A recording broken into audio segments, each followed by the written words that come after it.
Let's make the viral green goddess salad. I really can't stop eating this. Get a big bowl out for this and start with half a head of cabbage chopped.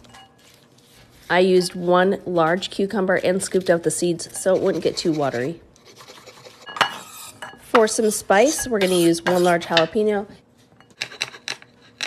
And finally, for the dressing, we're going to use 1 large shallot, 5 green onions, 1 avocado, the juice of 1 lemon. Grab a handful of spinach, add that in there, a handful of almonds, 5 cloves of garlic, add in some grated Parmesan cheese and some salt, and finally some avocado oil or olive oil. Blend that together. Add this to your cabbage mixture and mix. Ooh, this is so good.